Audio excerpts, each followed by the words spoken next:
พบญาติโยมท่านสาธุชนท่านผู้ฟังทั้งหลายเป็นประจำตั้งแต่เวลาตี 3เป็นต้นไปมาปะญาติโยมในวันอาทิตย์วันจันทร์วันการแล้วก็วันพุธนี้มาปะกันเกิงชั่วโมงตี 3ถึงตี 3เกิงตี 3เกิงเป็นต้นไปก็เป็นท่านพระครูสังฆลักษณอัตถรัตนศิริวัดหลิกาลามตำบลต้นทงอำเภอเมืองจังหวัดลำพูนส่วนวันนี้วันการอาตมาภาพก็จะอยู่กับญาติโยมเพียง1ชั่วโมงไปถึงตี4เป็นต้นไปก็เป็นท่านพระอาจารย์สาธิตธีระปัญโยจากสถาบันธรรมาภิวัตรอำเภอแม่เมาะจังหวัดลำปางส่วนวันจันทร์ตะวานี่ก็อยู่ด้วยกัน2ชั่วโมงวันอาทิตย์ก็อยู่ด้วยกันชั่วโมงเดียวอันนี้ถึงช่วงรายการก็จะได้สลับสับเปลี่ยนหมุนเวียนกันแล้วก็ชี้แจงแนวการจัดรายการรูปแบบการจัดรายการไว้อย่างนี้ต้องถือว่าสถานีวิทยุที่เปิดรับสัญญาณนั้นเป็นคลื่นส่งเสริมพระพุทธศาสนาบ่ว่าจะเป็นคลื่นสถานีวิทยุประเภทชุมชนสาธารณะหรือสถานีวิทยุที่เปิดประกอบกิจการประเภทธุรกิจแต่เปิดมีจิตอันเป็นกุศลก็สัญญาณเชื่อมสัญญาณเอารายการนี้ไปสู่ผู้ฟังทางบ้านก็เลยมีการเชื่อมโยงกันหลายคลื่นหลายสถานีก็มีความจำเป็นที่จะต้องสถานีแทนคำขอบคุณนั่นก็คือชื่อสถานีแต่ละจุดแต่ละที่ให้ผู้อำนวยการสถานีก็ดีเจ้าหน้าที่ฝ่ายเทคนิคที่เปิ้นมอนิเตอร์ที่เปิ้นเฝ้าฟังอยู่นั้นรู้ว่าผู้จัดให้ความสำคัญกับสถานีของท่านแถมส่วนหนึ่งก็ต้องมีการสื่อสาร2ทางแรกคือสื่อก็คือข้อมูลต่างๆผู้ส่งสารก็คือตัวอย่างอาตมาเขาคนที่มานี่เปิ้นฮ้องว่าผู้ส่งสารตัวสารนั่นคือสาระหรือกำที่สื่อออกไปผ่านช่องทางก็คือไมค์มิกกระแสไฟฟ้ากระแสอินเทอร์เน็ตคลื่นส่งไปตามอินเทอร์เน็ตสถานีแต่ละที่เปิ้นก็ฮับเสร็จแล้วก็ส่งออกตามคลื่นตามอากาศอันนี้เป็นตัวสื่อออกไปผู้ฮับก็คือตัวญาติโยมซึ่งตัวญาติโยมนั้นก็มีทุกเพศทุกวัยช่วงเวลานี้ละอ่อนนี่จะตื่นมานี่ก็คงจะยากคงจะเป็นวัยผู้ทำงานแล้วก็วัยหนุ่มสาวห้องพอให้พอดีแล้วก็มีวัยผู้สูงอายุเป็นส่วนใหญ่ฉะนั้นเมื่อมีผู้ส่งสารมีตัวสารมีผู้รับสารแล้วก็ช่องทางนี่ก็คือเขาใจวิทยุใจอินเทอร์เน็ตเมื่อกระบวนการนี้ครบก็ต้องมีผลสะท้อนเข้ามาตัวผลสะท้อนคือตีกลับเข้ามาแล้วเขาบอกว่าคนฟังนี่เพิ่นจะฟังจากที่ไหนอย่างใดพื้นที่ไหนรัศมีการออกอากาศใกล้ไกลอย่างใดถ้าเขาบ่มีการเปิดสายนี่เขาก็จะบ่ฮู้อย่างถึงวันที่รูปแบบที่อาตมาเขาจัดรายการนี่ก็คือสื่อสาร2ทาง ตีบัดใจเฮาจะรับหูรับตาอู้อย่างเดียวเพราะเฮาต้องเข้าใจกันว่าสังคมแล้วก็ชุมชนสังคมคือบางท่านบางคนเปิ้นใครอู้ใครจ๋าใครถามปัญหาอย่างน้อยเปิ้นกดมาโทรมาปุ๊บเพื่อกำลังใจเน้ออีกก็เปิ้นก็ดีใจละอันนี้เราต้องเข้าใจคนแต่บางทีถ้าเราเข้าใจคนก็ว่าอ้าวอู้ไปเลยอู้ไปอย่างเดียวคือรูปแบบนี้มันจะบัดใจการสื่อสารมวลชนเปิ้นถึงว่าสื่อสารมวลชนเอาบ่ฮู้ว่ามวลชนที่คนฟังเฮามันเปิ้นเป็นชนแบบกลุ่มใดมวลชนกลุ่มใดประเภทไหนเมื่อเฮาบ่ฮู้เฮาก็จะต้องเปิดให้เปิ้นสะท้อนเข้ามาฟังแล้วเป็นยังได้พ้องฟังชัดดีก็บางทีอย่างอื่นเอาก็ฮู้อยู่ข้อมูลอย่างอื่นเฮาก็ถามให้หน่อยเหมือนเฮานั่งอู้กันก็เกิดการปฏิสัมพันธ์เกิดความคุ้นเคยอู้จากันเหมือนไปกับญาติโยมเขาก็จะเกิดความฮักในสถานีวิทยุที่ท่านเขาฟังมันเป็นความผูกพันบ่ใช่เป็นการผูกมัดแต่เป็นการผูกพันกันถ้าผูกมัดคือต้องอย่างเฮาว่าเนี่ยต้องอย่างเงี้ยมันบ่ใช่คือผูกพันถึงเวลาเฮาได้ฟังวันใดที่เฮาได้ฟังก็รู้สึกว่าใจมันค่อยอ่อนไปมาบ่ค่อยม่วนเนี่ยมันเป็นอย่างนี้เนาะฉะนั้นญาติโยมก็หลายหากันหลายท่านที่ต้องการจะเอาฟังธรรมะล้วนๆก็มีเวลาอื่นฮื้อมีพระคุณเจ้าตนอื่นฮื้อแต่รูปแบบที่อาตมาตลอดจนถึงผู้จัดรายการในเครือข่ายขึ้นสีขาวนี่ก็จะทำกันจะปฏิบัติกันในแนวนี้อันนี้ก็แจ้งญาติโยมเพื่อทำความเข้าใจเกือบทุกรูปอะนะแต่บางรูปเพิ่นก็ตามแนวของแต่ละตนไปก็คือเฮาจะเหมือนกันหมดนี่มันก็คงเป็นไปไม่ได้ญาติโยมแต่ละตนเพิ่นก็มีแนวปฏิบัติเพิ่นฮ้องว่าวิธีการของแต่ละตนต่างกันไปอย่างเฮาเข้าร้านอาหารเฮายังสั่งกับข้าวบ่เหมือนกันเนาะโยมเนาะนั้นเพิ่นจะมีเมนูคือว่าเมนูคือรายการอาหารก็คือชอบต่างกัน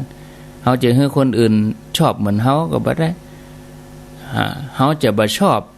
สิ่งที่เฮาบ่ชอบคนอื่นเพิ่นอาจจะชอบหรือสิ่งที่คนอื่นบ่ชอบเฮาก็บ่ชอบก็มีหรือสิ่งที่คนอื่นบ่ชอบแต่เฮาชอบก็มีหรือสิ่งที่เฮาชอบคนอื่นเพิ่นบ่ชอบอย่างนี้ก็มีหรือบ่ชอบเหมือนกันหรือชอบเหมือนกันอย่างนี้ก็มีถ้าเฮาเข้าใจธรรมชาติตัวนี้เฮาก็จะทำใจได้นะฉะนั้นญาติโยมท่านทั้งหลายก็ขออนุโมทนาทุกท่านทุกคนมาปะกันแล้วบ่เฮอได้ขาดแคลวเสียเวลาหมู่เฮาทั้งหลายโชคดีที่ได้เกิดมาพบพระพุทธศาสนาวันนี้ได้ไหว้พระเนาะญาติโยมเนาะเอาไว้เห็นหน่อยบ่ไว้เห็นหน่อยเพราะ3:15-16นั่นพอจะ3:00 นแล้วเนี่ยญาติโยมได้เวลามันเวยแต่นะเวลาที่เฮามีคุณค่าเนี่ยอย่ามารู้สึกว่าเวยแต่เวลาที่เฮาบ่กึดจะทำอันยังปล่อยเลยตามเลยเหมือนแต่เหมือนว่าไม่ได้จะค่ำไม่ได้จะแจ้งนี่นะเอาฟังรายการเนี่ยเผลอแป๊บเดียวเนี่ยจะ3:00 นเกิงแล้วอ่ะอ้าวอะระหังสัมมาสัมพุทโธภควาพุทธังภควันตังอภิวาเทมิสวากขาโตภควตาธัมโมธัมมังนามัสสามิสุปฏิปันโนภควโตสาวกสังโฆสังฆังนะมามิกับ1กับ2กับ3กับนึกถึงคุณพ่อคุณแม่ของเฮาเน้อกับนึกถึงคุณครูบาอาจารย์กับพระเรียบร้อยแล้วก็ขยับขยาย เอาความสะดวกสบายของท่านทั้งหลายว่าตอนนี้ไปกะฮับปอนสัพปีติโยวิวัชชันตุสัพพะโลโกวินัสสันตุมาเตภวัตวันตรายโยสุขีทีขายุโกภาวะอภิวาทานะสีลิสะนิจังวุธาปจายโนจัตตารโรธรรมาวะทันติอายุวันโนสุขังปะลังเอาแล้วสบายอกสบายใจม่วนอกม่วนใจลงอกลงใจได้ไหวพระได้ฮับปอนไปแล้วต่อไปกะฟังธรรมะกันเฮาทั้งหลายทุกคนโชคดีที่เกิดมาพบพระพุทธศาสนาได้ยินได้ฟังได้ปฏิบัติตามคำสอนของพระศาสดาพระสัมมาสัมพุทธเจ้า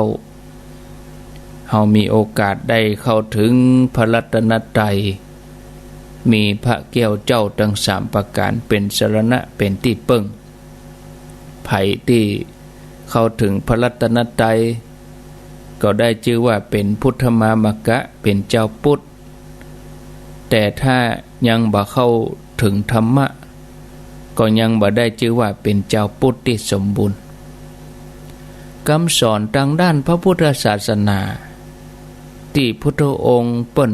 วางแนวไว้ก็คือทำใจของเฮาให้สงบระงับจากกิเลสทั้งหลายการทำความดีด้วยการที่เฮาจะมาละความชั่วกายวาจาใจเว้นจากสิ่งที่บ่ดีทั้งหลายทำแต่ความดีด้านกายด้านวาจาด้านใจมีจิตใจที่ผ่องใสเมื่อใจเฮาผ่องใสแล้วเฮาก็จะเข้าถึงพระรัตนตรัยถ้าเฮาเข้าถึงพระรัตนตรัยเฮาก็บ่ฮู้จักแก่นแท้ของพระพุทธศาสนาฉะนั้นญาติโยมถ้าย่ำเข้าถึงเตื้อก็เหมือนเฮาบ่ได้ลิ้มรสแห่งพระธรรมหูแต่บ่ได้ปฏิบัติท่านผู้ฟังญาติโยมท่านสาธุชนทั้งหลายมีภาษิตโพธิสัตว์เจ้าเปิ้นได้กล่าวปรากฏในชาดกหนึ่งชื่อว่าสมิทธิชาดกแปลมาแล้วเปิ้นว่าเฮาฮู้เวลาที่เฮาจะจากโลกนี้บ่ได้เฮาบ่สามารถจะฮู้ได้เวลาที่เฮาจะจากโลกนี้ไปบางทีก็ปกปิดบ่ปรากฏเพราะเหตุนี้เฮาถึงบ่ควรที่จะทำตัวปล่อยเวลาไปล่วงเลยไปอย่างไร้ประโยชน์บ่มีคุณค่าบ่มีความหมายเวลาแห่งการที่เฮาจะมาปฏิบัติสมณธรรมอย่าล่วงเลยกับเฮาไปเสียธรรมชาติของเวลาเนี่ยมีอยู่4อย่างธรรมชาติของเวลาเนี่ยเวลาคือเป็นตัวกำหนดทุกอย่างไปปะกัน8 โมงเนอะเลิก10 โมงเนอะกินข้าวเที่ยงเนอะทำงาน8 โมงเลิก4 โมงเนอะอย่างมื้อเนี่ยนะเอาง่ายอย่างเฮาไปติดรถติดไฟแดงนั่งรถไปแล้วเฮาก็พอเวลาบางไฟแดงเปิ้นจะมีนาฬิกาติดรถนี่80 วินาทีก็1 นาทีก็เนี่ยเปิ้นก็จะมีนาฬิกาหรือบ้านเฮาจะไปเครื่องบินไปรถทัวร์ไปรถไฟเปิ้นก็จะกำหนดว่าไปเข้าระบบเช็คอินเวลาต่ออันต่ออีเนี่ยเป็นตัวกำหนดหรอถ้าเฮาไปบัดตามเวลาเปิ้นก็เป็นว่าเฮาก็ตกเครื่องบินไปละตกเครื่องจวดเวลาไปอย่างนี้เป็นต้นนอกจากเวลาที่เฮาซอยกันไปตามวินาทีตามนาทีตามชั่วโมงแล้วก็เป็นวันแถมกำหนด งานมีวันนั้นเนอะงานมีวันนี้เนอะเนี่ยเป็นอย่างนี้แล้วก็เวลาที่ผ่านเขาไปแถมเอาย้อนหลังไปเขาก็จะหูว่าเกิดถึงเวลาตอนนั้นเด้อย่างนี้เป็นต้นเมื่อว่ารวมอย่างนี้แล้วก็จะมาอู้ถึงธรรมชาติของเวลาเนี่ยมี4อย่าง1ให้ความเป็นธรรมกับทุกสิ่งแต่ก็ญาติโยมทั้งหลายว่าแต่น่ะเนาะบอกว่าคนสัตว์สิ่งของมีชีวิตและมีชีวิตแม้กระทั่งตัวของเวลานั่นเองได้กำหนดไว้ให้ว่าเมื่อวัน12ชั่วโมงเมื่อคืน12ชั่วโมงเท่ากันหมดเวลาของโยมเวลาของพระเวลาเศรษฐีเวลาญาติโยมเวลาคนสัตว์สิ่งของทุกสิ่งอย่างสรรพสิ่งในโลกมีเท่ากันหมดเนอะไผบ่ได้นักได้น้อยไปกว่ากันมีเท่ากัน2คุณค่าของเวลาอยู่ที่ว่าไผจะสามารถใจให้คุ้มค่าควรแก่การที่เขาเกิดมาเป็นมนุษย์นักกว่ากันพ่อถึงจะบ่มีเวลาเท่ากันแต่ทุกคนใจเวลาบ่เหมือนกันอย่างเราทั้งหลายใจเวลาช่วงนี้มาฟังธรรมะอาตมาใจเวลาช่วงนี้อุธรรมะ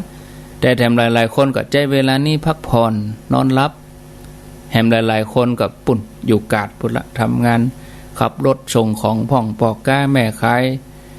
นักเดินทางพ่องอย่างพ่องเปิ้นก็อยู่ตามกาดตามลีก้าขายพ่องใจเวลาเหมือนกันพ่องก็เวลานี้เปิ้นรับเปิ้นนอนก็เตรียมย่องเบาไปลักขโมยเปิ้นพ่องก็กำลังเอวมากำลังเข้าบ้านมาเปิ้นปนรับกันแล้วตัวเองกำลังไปเอวเข้าบ้านมารับเห็นประเดี๋ยวนี้ก็พวกจะไปตื่นกับเปิ้น9 โมง 10 โมงก็โอ้จะไปตันอย่างบางคนใจเวลาบ่เหมือนกันเท่ากันแต่บ่เหมือนกันเขาจะเอาเวลานั้นไปใจอะไรอย่างไปใจเนี่ยจะได้คือมีคุณค่าคือคุ้มค่าข้อที่3ตัวเวลาเป็นธรรมชาติมีปกติผ่านไปแล้วก็ผ่านไปเลยบ่หวนกลับมาเหมือนสายน้ำบ่มีวันที่จะไหลย้อนกลับมาเหมือนตะวันที่ขึ้นแล้วก็ต้องรอที่จะตกอย่างเดียวเมื่อพระอาทิตย์ทอแสงก็ย่อมอัสดงคือตกลงในเวลาค่ำไปตั้งหน้าติกแม่นก็ศรัทธาญาติโยมว่าผ่านแล้วผ่านเลยบัดนี้ตี3กึ่งครั้งแหม2-3 นาทีเขาจะไปย้อนคือว่าขอเข้ารายการใหม่ท่านอาจารย์อู้ธรรมะแหมน้อยได้ก่อนเสียดายเวลามันน้อยแต่มันได้เปิ้นกำหนดคืออย่างอันนักเรียนสอบก็เอาให้เวลา1 ชั่วโมงถ้าไผยังหมดเวลาไผยังนั่งทำข้อสอบครูเพิ่นก็ไปเก็บกระดาษหมดเวลาพอเวลานักมวยก็ตีกันกี่ชั่วโมงกี่นาทียกหนึ่งเท่าใดตีละครั้งเก่งหมดเวลาตีแฮมละครั้งเก่งเอาตีกันได้เนี่ยทุกสิ่งอย่างเนี่ยญาติโยมผ่านแล้วผ่านเลยข้อที่4สุดท้ายเมื่อเวลาผ่านไปแล้วไปเล่าเหมือนข้อที่3บ่ได้ปิกมาแต่บ่ได้ผ่านไปบ่ได้นะเวลาที่ผ่านแล้วผ่านเลยบ่ได้ผ่านไปบ่ได้เวลายังกืนกินทุกอย่างสรรพสิ่งทั้งหลายชีวิตของคนสัตว์สิ่งของถูกเวลานั้นกลืนไปหมดกลืนกินเวลาได้นำเอาความแก่มาเยี่ยมเยียนเฮานำความเจ็บไข้ได้ป่วยผลสุดท้ายก็ต้องพลัดพรากจากกันไปเอาความเสื่อมมาสู่ตัวเฮาจากอายุเฮาต่ออีเฮาก็เพิ่มอายุเพราะเงื่อนไขของเวลากำว่าเพิ่มเพียงแค่1 ปีบ่ใช่เพิ่มบ่ได้นะพรากทุกสิ่งอย่างที่เคยอยู่กับเฮาไปเหมือนกันความแก่ความเจ็บเข้ามาเยือนปีนี้ยังเหมือนปีแล้วฮะ เฮาสังเกตพอคนรอบข้างหรือว่าตัวเฮาเองเตอะเสื่อมไปทุกวันเนี่ยญาติโยมของใจตั้งหลายก็มีลุมีเสื่อมทุกวันเฮาบ่ใจเอาไว้หั่นมันก็เสื่อมมันก็ลุไปท่านผู้ฟังโอกาสดีก็อย่างเดียวกันมันบ่มีมันสำหรับทุกคนนะโอกาสดีที่เราจะได้ฟังธรรมะแต่ละช่วงบางทีอาตมาเขาอู้ผ่านแล้วผ่านเลยไปบ่ได้ปิกมาอู้แถมละช่วงเวลาใดก็ช่วงเวลานั้นนะบ่ได้มีสำหรับทุกคนนะช่วงเวลาดีๆโอกาสดีๆจังหวะดีๆบางคนสามารถใจวิกฤตให้เป็นโอกาสได้บางคนปล่อยให้โอกาสดีนั้นสูญเสียไปอย่างบ่มีประโยชน์บางทีก็โอกาสนั้นกลายเป็นวิกฤตไปเลยก็มีอย่างบางคนมีศรัทธานักแต่อยู่ไกลอยู่แถวต่างประเทศปุ่นได้มากินมาตันอย่างเฮาเปิ่นคุมโควิดจะมาก็กักตัวปิกไปก็กักตัวมากักตัว14วันปิกไปกักตัว14วันไปว่ามันได้เนี่ยอย่างเดือนหนึ่งเนาะบางทีญาติโยมเสาะหาวัดจะทำบุญกันยังแบบนี้บางทีไข้ตาลเต้นญาติโยมทั้งหลายบะปะบะปบบางทีพร้อมแล้วอันยังพร้อมหมดฐานะทางบ้านสุขภาพก็ดีแต่บ่มีศรัทธาหะเมาะบางทีอันยังตระเตรียมไว้หมดมีอันยังมาเกิดมาเกิงเป็นเหตุให้บ่ได้มาอย่างนี้ก็มีหมดโอกาสที่จะได้สั่งสมบุญบารมีท่านผู้ฟังญาติโยมยังได้ก็ตามของเฮายึดมั่นในพระรัตนตรัยพระแก้วเจ้าทั้งสามประการศรัทธามั่นคงเมื่อเฮายังมีชีวิตอยู่ก็ได้ชื่อว่ามีตึงเวลามีตึงโอกาสในการที่จะทำความดีอย่าพลาดตราบใดที่เฮายังมีลมหายใจถึงแม้เฮาไปไหนบ่ได้โดยสุขภาพก็ตามแต่ถ้าเฮายกมือ10นิ้วจบเก้าใส่หัวก็ถือว่าจิตใจเฮาน้อมมาตรงนี้ความดีและบุญกุศลอันยังที่เฮายังเคยทำที่เฮาได้ทำเฮาก็เข้าใจเห่งทำเต็มที่ก่อนเวลาโอกาสของเฮาจะหมดไปเหมือนกับพระเถระองค์หนึ่งในสมัยพุทธกาลเมื่อเปิ้นฮู้ว่าอันยังคือเป้าหมายของชีวิตเปิ้นก็เห่งหีบเอาเวลาโอกาสที่มีอยู่นั้นเห่งทำให้เต็มที่บ่ห่วงบ่กังวลอันยังทิ้งทุกอย่างเพื่อจะปฏิบัติตามแนวทางถูกต้องในที่สุดเปิ้นก็สมเจตนาสมที่เปิ้นหวังไว้กว่าที่จะได้ก็ต้องโต้ทุ่มเทเต็มที่นับว่าคุ้มค่ากับสิ่งที่สูญเสียไปอย่างเรื่องที่จะเล่าให้ญาติโยมฟังดังต่อไปนี้ในสมัยหนึ่งมนุษย์จำนวนนักนิยมที่จะออกเรือไปค้าไปขายเมื่อเรือไปถึงกลางมหาสมุทรคือปรากฏว่าเรือนั้นล่มเรืออับปางคนทั้งหลายก็ล้มหายตายจากกลายเป็นอาหารของป่าของเต่าสัตว์ทะเลแต่มีพ่อใจคนหนึ่งอาศัยแผ่นกระดานพยายามตะเกียกตะกายแหวกว่ายจนถึงฝั่งเนื่องจากการว่ายน้ำเป็นเวลายาวนานหลายวันเสื้อผ้าก็ขาดวินไปหมดเขาก็พอบาหันอันยังที่จะเอามานุ่งห่มได้ก็เลยเอาเชือกป่อมามัดใบไม้แห้งมาห่มแทนเสื้อผ้าหมู่มนุษย์ในยุคนั้นหันว่าบุรุษผู้นี้น่าจะเป็นอรหันต์เพราะขนาดเสื้อผ้าก็ยังบ่ใส่เขายอมที่จะป่วยตัวเขาบ่ยอมใส่ผ้าเพราะแต่งตัวอย่างนี้คนหันก็เลยนับถือศรัทธาตัวเองก็สำคัญว่าเป็นอรหันต์ตามที่คนอื่นยกย่องคนทั้งหลายฮ้องท่านว่าเป็นพาหิยะทารุจริยะ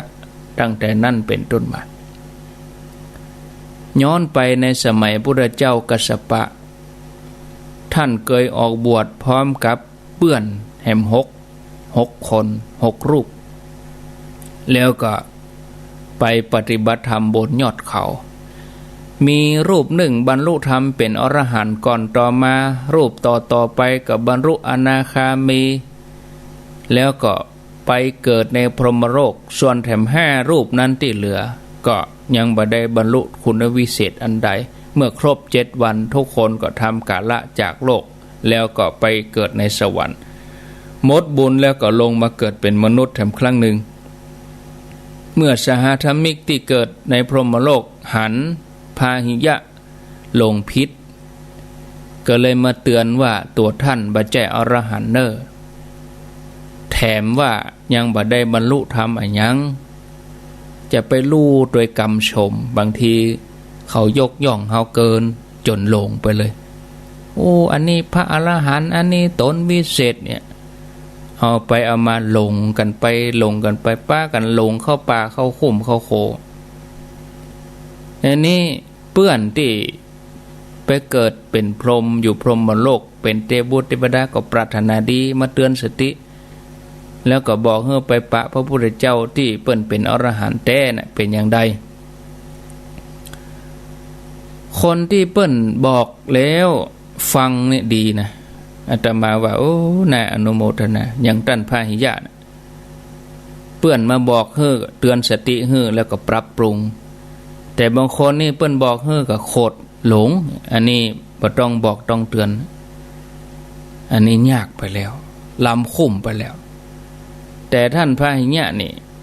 เมื่อได้ฟังอย่างอันก็เปิ้นบอกให้ไปปะพุทธเจ้าที่เป็นอรหันต์เปิ้นก็ไปแต่ในขณะที่พระองค์กำลังบิณฑบาตที่เมืองสาวัตถีแล้วก็กราบทูลทั้งที่ตัวเองก็เหน็ดเหนื่อยนั่นนะก็บอกว่าพันเตข้าแด่องค์พระสัมมาสัมพุทธเจ้าขอพระผู้มีพระภาคเจ้าจงแสดงธรรมเพื่อประโยชน์เพื่อความสุขแก่ข้าพระองค์สิ้นกาลนานเถิดพระพุทธเจ้าทรงตรัส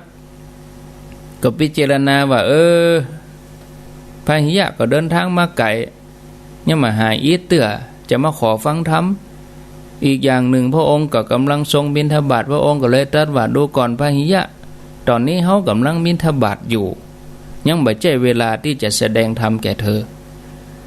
เมื่อพาหิยะได้ฟังอย่างอันก็กราบทูลพระพุทธเจ้าว่าเมื่อพระองค์ท่องเที่ยวในสังสารวัฏบ่เคยได้อาหารหรือกรรมเข้าก็หาไม่แล้วข้าพระองค์บ่ทราบถึงอันตรายว่าจะมีแก่พระองค์หรือมีแก่ข้าพระองค์เมื่อใดท่านผู้ฟังญาติโยมเขาจะหันได้ว่าท่านพาหิยะนี่ก็เห่งหีบกับจะหู้ว่าตัวเองจะจากโลกนี้เมื่อใดมรณะภัยเครือบคลานเข้ามาชีวิตเหมือนแขวนไว้บนเส้นได้จะขาดเมื่อใดก็บ่ฮู้วันเวลาไปไวเหลือเกินญาติโยมลองถามตัวเองเฮาว่าอายุเฮาขนาดนี้แล้วเฮาได้ทำความดีผ่านมาเต็มที่แล้วกะเฮาแปลงจิตแปลงใจไปห่อมใดในขณะที่เวลาโอกาสของชีวิตเฮายังเหลืออยู่เนี่ยอย่างกับท่านพาหิยะทารุจริยะโดยย่นย่อคือท่านพาหิยะเนี่ยเปิ้นบ่ประมาทในการดำเนินชีวิตบ่ประมาทในเวลาถึงเหือจะแตกกลางมหาสมุทรยังมีกำลังว่ายน้ำจนถึงฝั่งได้แล้วเมื่อฮู้ว่าตัวเองยังบ่ได้บรรลุธรรมอันหยังก็เลยเห่งหีบเข้าไปหาผู้ฮู้เพื่อตัวเองจะได้ฮู้ตัวเมื่อมีโอกาสบ่ปล่อยโอกาสให้หลุดลอยไปขใจขวนขวายไต่ถามสอบถามเพื่อจะเข้าถึงธรรมพุทธเจ้าพระสัมมาสัมพุทธเจ้าพระองค์ก็ทรงห้ามถึง2 ครั้งทุติยัมปิเพราะทรงหันว่าขณะนี้พาหิยะกำลังมีปีติอย่างเต็มที่เพราะได้หันพระพุทธเจ้าปรารถนามาเมินแล้วแถมอย่างหนึ่งก็เดินทางมาไกลกำลังเหน็ดเหนื่อยจากการเดินทางฝืนถึงแม้จะฟังทำไปก็บ่สามารถจะฮู้แจ้งแทงตลอดพระองค์ก็ทรงคือความหิวเกินกระหายเกินเนี่ยพระองค์ก็ รอให้ความกระวนกระวายกระซับกระส่ายของพาหิยะทุเลาเบาไปที่เดินทางมาตลอดทั้งวันนั่นคือระยะ120 โยชน์ฮื้อเย็นลงมาเหี่ยก่อนมาจนถึงตติยมปิวาระที่3พาหิยะก็ทูลขอแถมพระผู้มีพระภาคเจ้าพระองค์ประทับยืนระหว่างถนนนั่นพระองค์ก็แสดงธรรมว่าอย่าได้ญาติโยมบทสั้นๆบรรยาวบทสั้นๆบทนั้น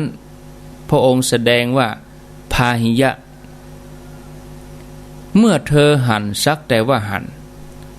เมื่อเธอฟังสักแต่ว่าฟังเมื่อได้ยินสักแต่ว่าได้ยินเมื่อหูสักแต่ว่าหูเต้าญาติโยมบอกกองได้ฟังอย่างพาหิยะพวกสำเร็จอรหันต์ทันทีขอบวช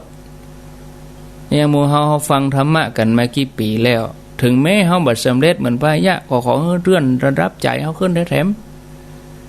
เลื่อนใจขึ้นมาเลื่อนวิธีปฏิบัติขึ้นมาเอาไปกินไปตานอะไรอย่างที่ไหนเฮาถ้อยทีถ้อยอาศัยกันก็เฮาไปแนจะเพ่งเล็งคนอื่นก็เฮาไปกินลงทานเฮากินแล้วเฮาเผื่อก็เฮาห่อไว้ก็เนี่ยมันหมู่เนี่ยเฮาฟังกันมากี่ปีถ้าพฤติกรรมตัวนี้เฮาปรับเปลี่ยนบัดเฮาหวังว่าจิตใจเฮาจะยกสูงอย่างใดญาติโยมอันนี้ขอกล่าวเนาะแต่ท่านพาหิยะนี่นะขอบวชซึ่งเปิ้นก็บ่เคยตานผ้าตานครัวอย่างเนาะบ่สามารถจะบวชด้วยเอหิภิกขุปสัมปทาได้ญาติโยมต้องนึกว่าเวลาสาวกองค์ไหนเปิ้นจะบวชที่พระพุทธเจ้าบอกเธอจงมาเป็นภิกษุเถิดคือเป็นบวชเอหิภิกขุปสัมปทาถ้าตนไหนที่เปิ้นมีบุญเนี่ยผ้าเหลืองก็ดีอัฐบริขารก็ได้ปรากฏเลยเธอจงมาเป็นภิกษุเถิดเพศฆราวาสหายไปเลย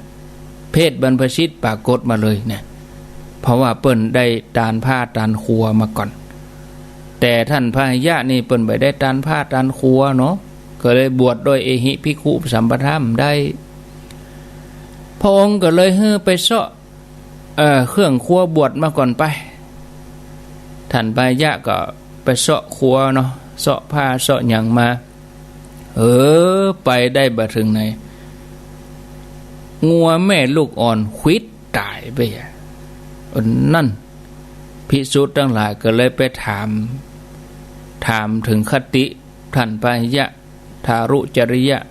ถามพระเจ้าว่าเป็นอย่างไรเนี่ยโออินดูเปิ้นจะได้บวชลอมปอมไปเสาะผ้าเสาะครัวโดนงัวควิดตายพระองค์ก็ทรงตรัสว่าพาหิยะไปนิพพานแล้วภิกษุก็เกิดความสงสัยในเรื่องของการบรรลุอรหันต์ว่าเป็นไปได้อย่างไรพาหิยะบ่ได้บวชเป็นเพียงแค่ฆราวาสฉะนั้นฆราวาสบรรลุธรรมได้ฆราวาสอย่างญาติโยมมาเข้าถึงธรรมได้เอาง่ายๆเนี่ยพาหิยะไปได้บวชที่ไหนแต่ใจเพิ่นไปนักแล้วใจไปนักแล้วท่านผู้ฟังเนี่ยพระสงฆ์กราบทูลพระพุทธเจ้าว่าพันเตข้าแด่พระองค์พาหิยะได้ฟังธรรมเพียงแค่น้อยเดียวเหตุใดถึงบรรลุธรรมพระเจ้าข้าธรรมบทนั้นคืออันอย่างพระองค์ก็ว่าธรรมบทนั้นก็คือว่าเมื่อหันสักแต่ว่าหันฟังสักแต่ว่าฟังได้ยินสักแต่ว่าได้ยินรู้แต่ว่าได้รู้บรรลุได้จะได้ท่านผู้ฟังพระองค์ก็ทรงตรัสบอกว่าถ้าคาถาแม้ตั้งพันบ่ประกอบด้วยปัญญามีแต่น้ำบ่มีเนื้อนะโอ้ยไงจะมีประโยชน์อันใดมีประโยชน์อันใดบุคคลถ้าได้ฟังคาถาใดสามารถสงบระงับได้คาถานั้นเพียงบทเดียวถือว่าประเสริฐแล้วพระองค์ก็ทรงตั้งพาหิยะว่าได้หูธรรมเวยเป็นตำแหน่งอัครสาวกเลยหูธรรมเวยตรัสรู้เวยท่านผู้ฟังญาติโยมเฮาฟังมาถึงตอนนี้เฮาจะหันได้ว่าชีวิตของคนเฮานั่นน่ะแสนสั้นเนาะเหมือนหยดน้ำค้างปลายยอดหญ้าบ่เมินบ่นานก็เหือดแห้งไป วันเวลาผ่านไปรวดเร็วเหมือนนกบินผ่านไปแล้วก็เรียกร้องปิกขึ้นมาก็บ่ได้แม้ทรัพย์สมบัติมากมายกองเป็นภูเขาเหล่ากาก็บ่สามารถจะซื้อเวลานั้นมาได้ในขณะที่ชีวิตของเฮายังเหลืออยู่เนี่ยพอจะมีเวลาแล้วก็ยังมีโอกาสเฮาก็จะต้องเห่งทำความดีบ่ดีประมาทเหมือนกับท่านพาหิยะเปิ้นบ่ประมาทในเวลาฮู้คุณค่าของชีวิตเมื่อเฮาฮู้อย่างนี้แล้วว่าเวลานั้นแสนสั้นสำหรับเฮาเมื่อเฮาฮู้ว่าเฮายังบ่ได้เข้าถึงธรรมพุทธเจ้าเฮายังได้ยกระดับจิตของเฮาก็ควรเสาะแสวงหามันประกอบความเพียรจะไปสูบผูกสืบฮือกระเดียวก่อนบึดก่อนรอเท่าก่อนเวลาบ่ใจรอเฮาดูโอ้รอคนนี้ก่อนอีน่ะบ่รอคนฮู้ก็ฮู้ไปเลยคนไปก็ไปเลยเพิ่นบ่ใจรอนะท่านผู้ฟังญาติโยมเมื่อเฮาบ่เข้าใจหยังเฮาก็ต้องศึกษาเรียนรู้มีโอกาสก็ไต่ถามในที่สุดเฮาก็เข้าถึงธรรมพุทธเจ้าสิ่งหนึ่งที่น่าเสียดายก็คือยังเป็นข้อคิดเตือนใจเฮาอย่างดีคือสมัยที่ท่านพระหิยะจะต้องเวียนว่ายแต่เกิดในสังสารวัฏนับภพนับจัดบ่ถ้วนเป็นจะใดเมื่อมีเวลามีโอกาสถึงบ่ได้ทานครัวตั้งหลายมันก็มาถึงจัดสุดท้ายถึงแม้บรรลุอรหันต์แล้วก็บ่สามารถจะบวชเป็นเอหิภิกขุปสัมปทาได้ต้องไปเสาะเครื่องบวชคนเดียวอันนี้น่าคิดเหมือนกันนะเพราะบ่ได้จิตใจบ่ได้ฮือตานมันก็โยมเนี่ยอันนี้เป็นอุทาหรณ์เตือนหมู่เฮาเป็นอย่างดีความดีทุกอย่างควรจะทำให้ครบเบื้องต้นทานศีลภาวนายังเคยยกตัวอย่างญาติโยมว่าหมอเปิ้นให้ยามา3 เม็ดเฮาต้องกินให้ครบถ้าปฏิบัติให้ครบไม่ใช่มุ่งมั่นแต่ทานอย่างเดียวบ่รักษาศีลโอ้กฐินได้เป็นกี่ล้านแต่เมาแอเลยมันก็จะยังได้ก็ตามเด้อญาติโยมอันนี้ส่งอยู่ที่ครบทานศีลภาวนาบางทีก็ถ้าเฮาไปทำภาวนาคนที่เปิ่นมีจิตใจมาทางนี้แล้วบัดถ้าถามว่าศีลกับทานพร้อมทุกอย่างครบถ้วนเพราะฉะนั้นเริ่มต้นที่ภาวนานี่เถอะถ้าเราเริ่มต้นจากทานเขาก็จะไปหลงอยู่ทานอย่างเดียวทานก็นึกว่าจะทำให้เขาได้ขึ้นสวรรค์ชั้นฟ้าเขาสำเร็จถามว่าสำเร็จได้จริงก็แล้วแต่บุญแต่ว่าบางคนก็บ่นทานแตะทานว่าอย่างเขาเจ็บป่วยเมื่อยไข้ทานแตะทานว่าอย่างคนนั้นเป็นอย่างนั้นหันก็ทานแล้วมันบ่ดีบางทีก็เป็นพานไปเลยเพราะว่าเขาทำบ่ถูกที่เขาทำบ่ถูกเวลาทำบ่ถูกบุคคลแถมอย่างนึงก็ใจเขาบ่ได้สำเร็จอย่างเจตนา3อย่างก่อนทานขณะทานหลังทานบางทีทานไปแล้วก็ยังห่วงหาอะไรอยู่ติดสอยห้อยตามอยู่ก็ไปติดอยู่กับของทานตัวเองฮะเนาะอันเนี้ยญาติโยมยุคนี้เป็นยุคโลกาภิวัตน์ยุคสื่อสารรวดเร็วแล้วเฮาก็ต้องเวยจิตใจต้องเวยต่อคุณงามความดีบ่ใช่เวยต่อความชั่วเนาะเอาละพอสมควรแก่เวลาที่จริงแล้วในญาติโยมมีเรื่องราวที่จะเล่าให้ฟังแถมนักอยู่ตอนนี้ก็ตี3กับ45 นาทีนาฬิกาอาตมาตั้งไว้เนาะประมาณ48แต่ของญาติโยมก็ประมาณสัก46 45นะแต่ของอาตมานี่ตั้งไว้ไปหน่อยเพื่อออกรายการก่อนเวลาประมาณ 2-3 นาทีโดยสรุปญาติโยมเฮาใจเวลาใจโอกาสที่เหลืออยู่เนี้ยที่มีอยู่เนี้ยมาสร้างความดีสร้างบุญกันให้เต็มที่ให้เกิดดวงจิตที่เป็นบุญเป็นบารมีสำหรับตัวเฮานะต่อส่วนรวมต่อสังคมต่อเจ้าโลก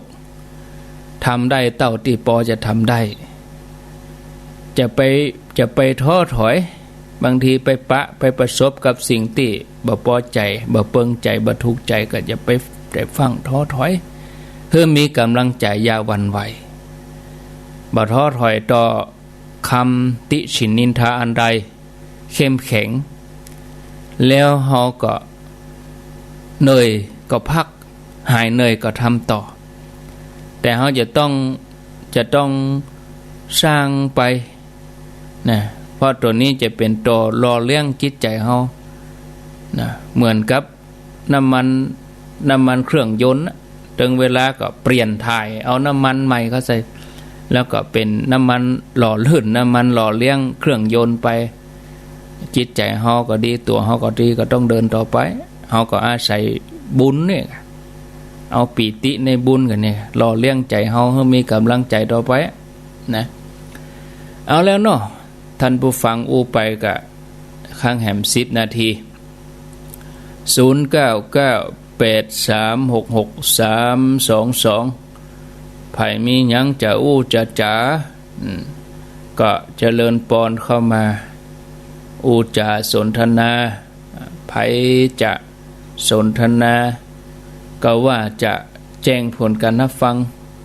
0998366322เมืองฟังยังได้มูเนอร์วันนี้นะอาตมาเช็คทางระบบออนไลน์นี่บ่ได้ยินแต่ที่อื่นที่ไกลยังได้มาอันนี้ก็กดมากำเดียวก็วางไปเหียหมายเลขใต้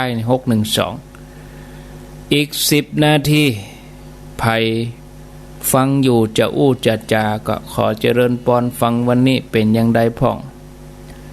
เจริญปอนตามได้สาครับท่านพระครูได้ยินอยู่เนาะได้ยินอยู่ฟังแต่พระครูอธิบายทั้งตอนเปิดขั้นราชการแล้วครับมาเปิดระบบออนไลน์นี่ดับไปไม่ได้ยินครับเปิ้นถ้าจะลืมเปิดเปิ้นถ้าจะลืมเปิดระบบออนไลน์ครับหวังว่าคำอธิบายของท่านก่อนเข้ารายการแล้วคงจะเข้าใจกันแล้วเนาะนั่นกันครับผมต้องอย่างนี้ไปศาลเลยครับเป็นกำลังใจท่านพระครูนะเจริญปนจากดังใดเจริญปนอยู่ที่ไหนจากพ่อประสิทธิ์พ่อประสิทธิ์อยู่ดังใดบ้านตะแบกตำบลบ้านหลวงอำเภอแม่อายครับพ่อประสิทธิ์อำเภอแม่อายเนาะฟังชัดเจนดีกะฟังชัดเจนดีเนาะแล้วก็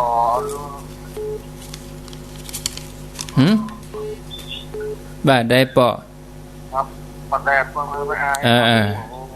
อนุโมทนาเนอสายต่อไปเจริญปนว่าสาจ้าท่านพระครูอยู่ตังใดตังกัดก้อมเจ้ากัดก้อมไม่บุญเนาะเจ้าฟังชัดเจนชัดเจนดีจัดเจ้าฝนตกก่อนในเวียงไม่บุญมาตกเจ้าแต่คืนได้รอนี่ตกมากำหั่งกำเดียวหายไป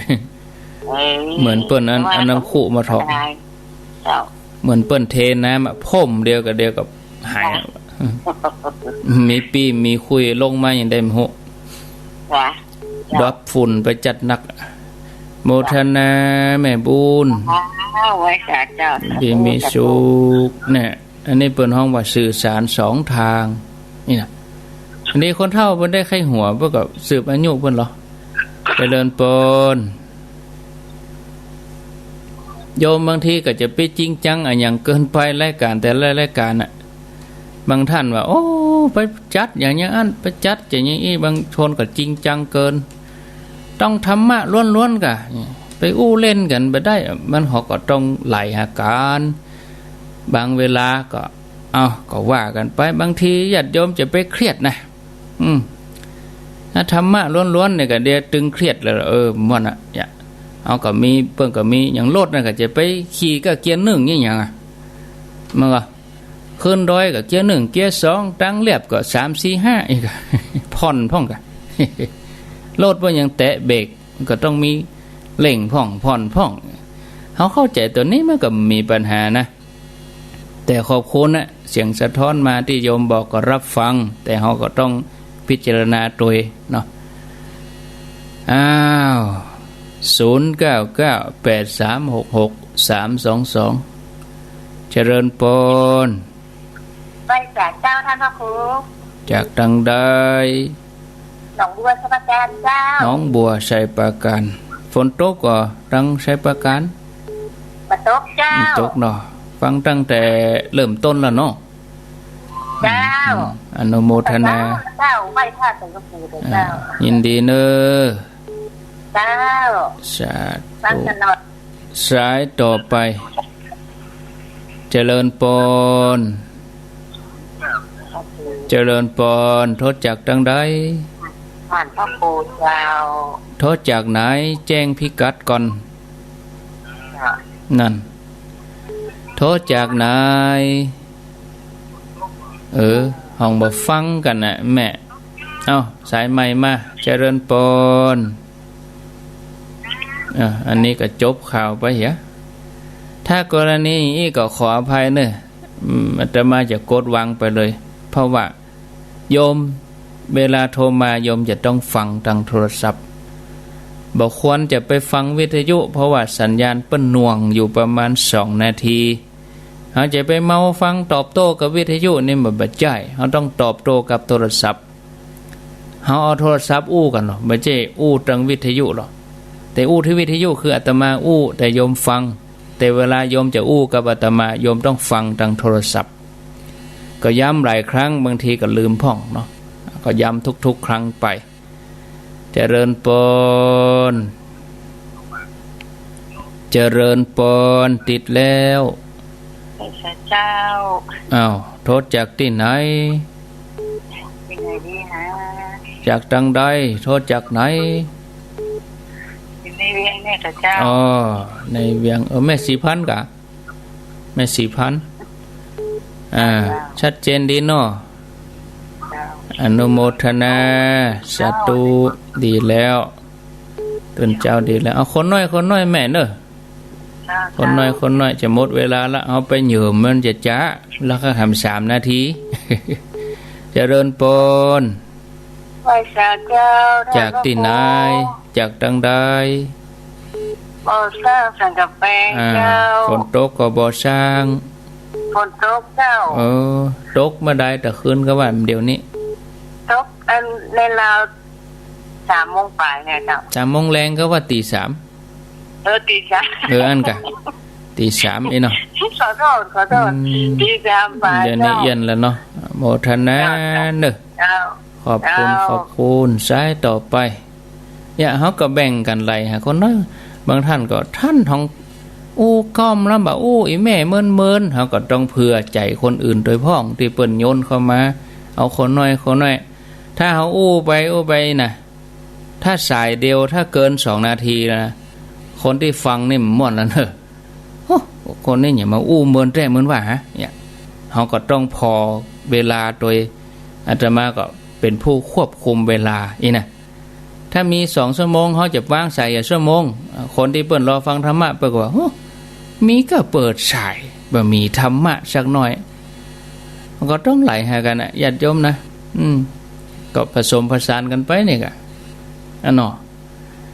เจริญปนเจ้า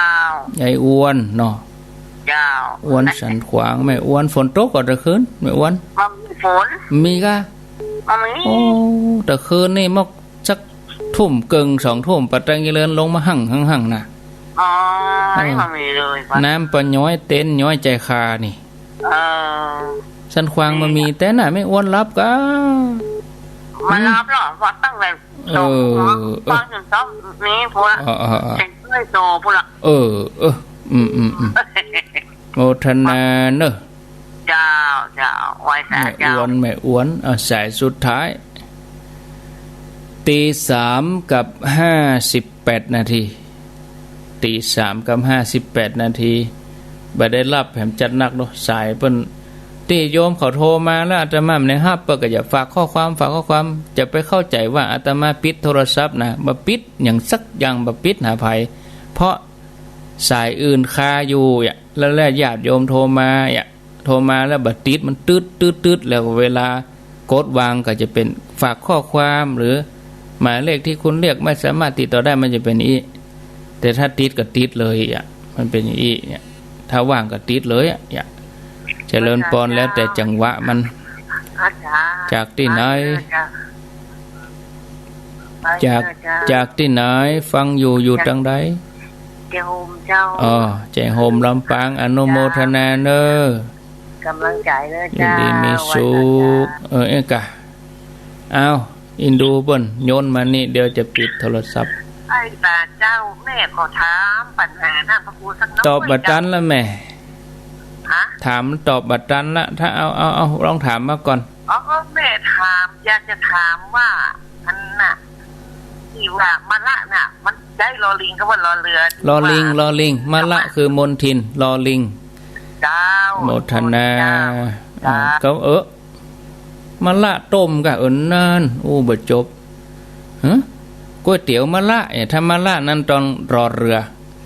แต่ถ้ามะละมนทินนี่ต้องรอลิงมนทินมะละคือมนทินต้องรอลิงแต่ถ้าว่ามะละก็คือบะห้อยที่เอาต้มขมๆก็คือต้องรอเรือนั่น ถามบะแห้งลาไปก่อนละศรัทธาญาติโยม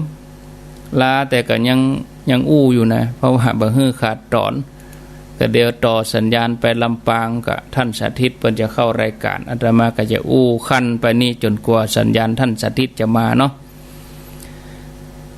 สัญญาณท่านมาแล้วขอนิมนต์เลยครับพร้อมแล้วนิมนต์ครับครับผมขอกราบถวายความเคารพพระเถรานุเถระที่เคารพอย่างสูงทุกรูปเจริญสุขสวัสดีสาธุชนท่านผู้ฟังทุกคนทุกท่านสำหรับสาธุชนท่านผู้ฟังที่ให้เกียรติรับฟังรายการธรรมาภิวัตรนั่นเป็นรายการวิทยุเพื่อการเผยแผ่พระพุทธศาสนาส่งเสริมการศึกษาและพัฒนาสังคมรายการนี้รับผิดชอบโดยอาตมาภาพพระสาธิตธีระปัญโยผู้อำนวยการสถาบันธรรมาภิวัตร